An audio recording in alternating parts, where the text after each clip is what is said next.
Il y a un nom qu'il va falloir retenir, c'est le nom de Kraken. Il s'agit du nom d'un bataillon indépendant qui est dans la région de Kharkiv, que les Ukrainiens considèrent comme le nouveau régiment Azov d'une certaine manière. Nelson Jetten, vous avez enquêté sur ce bataillon Kraken. Est-ce qu'on peut dire qu'il est en passe de remplacer Azov, qui avait été, on s'en souvient, décimé à Mariupol?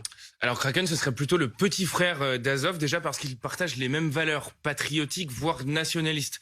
Ça, on y reviendra. Ensuite, ils ont le même statut vis-à-vis de l'armée. Ils ne font pas partie de l'armée régulière, mais ils sont rattachés au ministère de la Défense.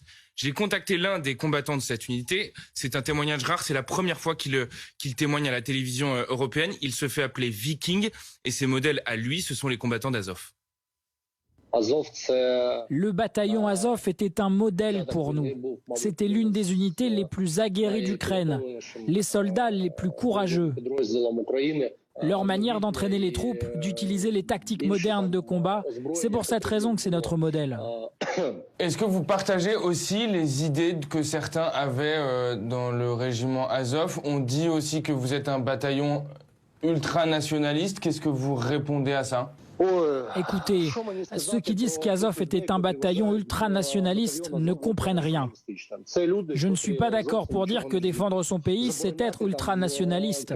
On leur a collé une étiquette qui n'a rien à voir.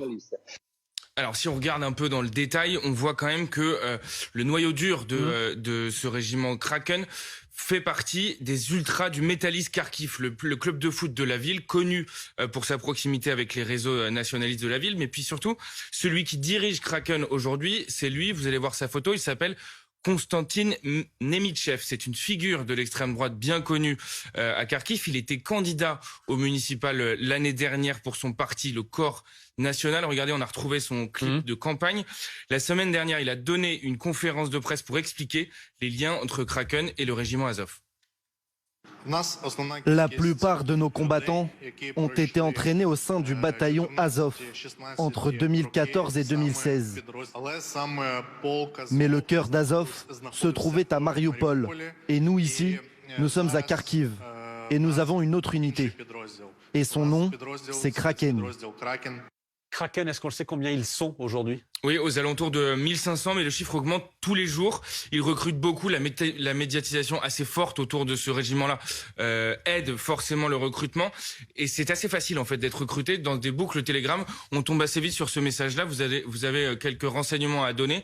Vous n'avez pas d'expérience militaire à avoir et vous pouvez être recrutés dans les heures qui viennent. Et est-ce qu'ils ont des faits d'armes clairement identifiés? Oui, le fameux Viking qu'on a contacté tout à l'heure, il nous a raconté qu'il avait participé avec le régiment Kraken à la bataille de Kharkiv et qu'ils avaient libéré des villages aux alentours.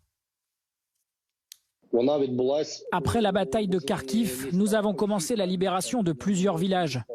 Notre première opération a eu lieu dans le village de Olivka, une localité près de Kharkiv. Ensuite, on a libéré les villages de Pitomnik et Ruska Losova. Et donc, vu la taille de notre unité, ce sont de sacrés exploits.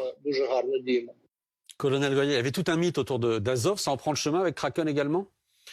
Oui, peut-être, mais il faut bien comprendre que ce ne sont pas les seuls. Il y a une tolérance en Ukraine à la formation de toutes ces armées privées ou milices.